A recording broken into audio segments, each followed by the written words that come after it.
Britain is rewriting the rules of war.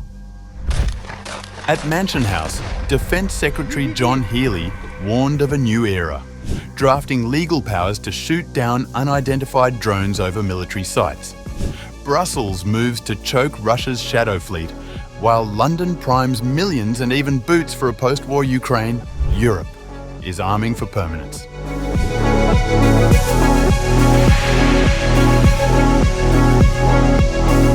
At the historic Mansion House in London, the tone was unmistakably serious. Britain's Defence Secretary, John Healey, delivered a stark warning, one that underscores how drastically Europe's security landscape has changed. The message? Britain is bracing for a new era of threat. Healey announced that the UK is drafting new legal powers that would allow its military to shoot down unidentified drones near military bases. A move designed to counter what officials see as an expanding Russian threat. According to UK Defence Journal, the Defence Secretary made these remarks during the Lord Mayor's annual Defence and Security Lecture, where he outlined Britain's growing role in European defence and support for Ukraine. Russian aggression has escalated. It's extended even further into the West. Each month, Ukraine suffers more drones launched in attack. And last month we saw 19 cross the Polish border. Days later we saw Russian jets violate Estonian airspace. And while at the same time Russia mounted a concerted campaign to subvert Moldovan elections. Here at home, we continue to defend ourselves daily against threats that range from the seabed to cyberspace. And we will always do what's needed to defend British people. And as we speak, we're developing new legal powers to bring down unidentified drones over UK military bases. For Britain, this isn't just about protecting domestic skies, it's about deterrence. The UK has been one of Ukraine's strongest backers since Russia's full-scale invasion in 2022, committing billions in aid, weapons and training. Healey used his speech to hammer home one point, that Britain will act decisively when it comes to defence, even if that means rewriting the rules. Healey also hinted that Britain's commitment to Ukraine could soon take on a new dimension, one that might involve boots on the ground.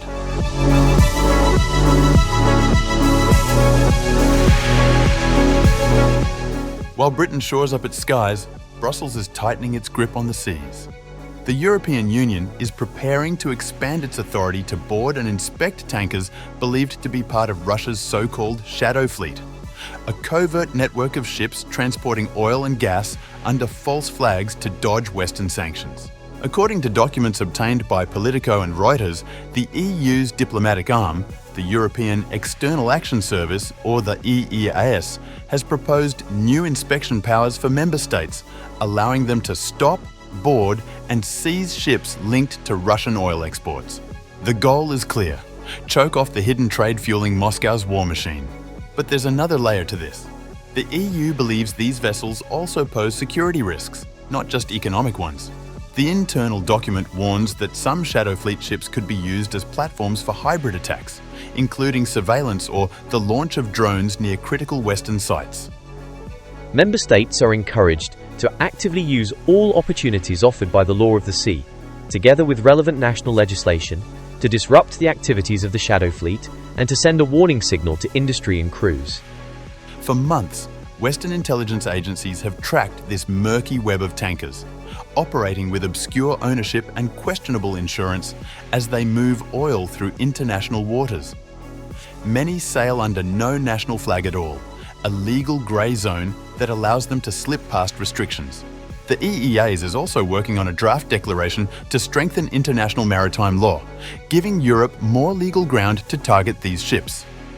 The Shadow Fleet ships pose threats to the environment and to navigation safety, and can be used as platforms for hybrid attacks against EU territory. Beyond the environmental risks, these ships have become a lifeline for Russia's sanctioned oil economy, and by extension, for funding its war. In simple terms, while the UK prepares to shoot drones out of the sky, the EU is gearing up to board tankers on the open seas.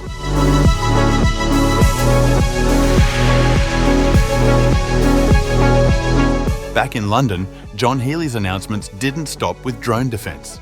He went further, unveiling a plan that ties Britain's military future directly to the peace process led by US President Donald Trump. Healey confirmed that the UK is prepared to spend over $128 million to deploy troops to Ukraine, but only if Trump succeeds in brokering a ceasefire between Kyiv and Moscow.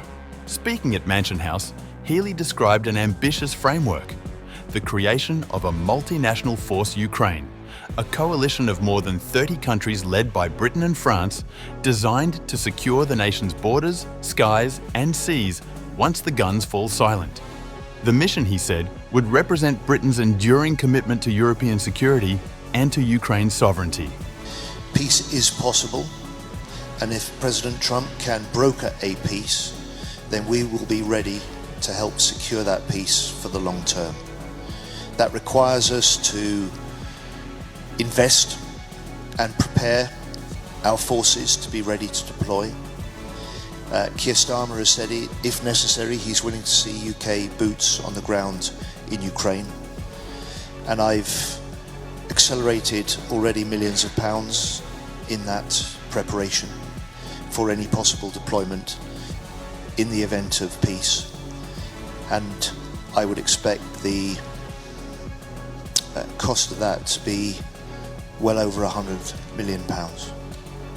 According to Sky News, this post-war force would focus on border control, air defence and maritime security, effectively building the foundations of a new Ukraine safeguarded by Western allies. And Britain isn't alone in this. Italy, for instance, has quietly shifted its stance.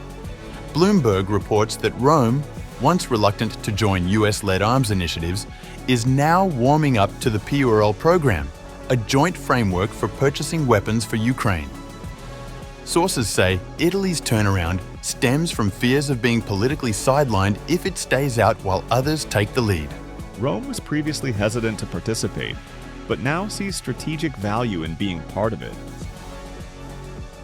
That's the new reality in Europe. Politics, security and military readiness are now deeply intertwined. Nations that once hesitated are moving fast because standing still risks irrelevance. But even amid those dangers, there's a sense of determination, a belief that Europe, for all its internal differences, is waking up to the challenge. From London to Brussels to Rome, the message is converging.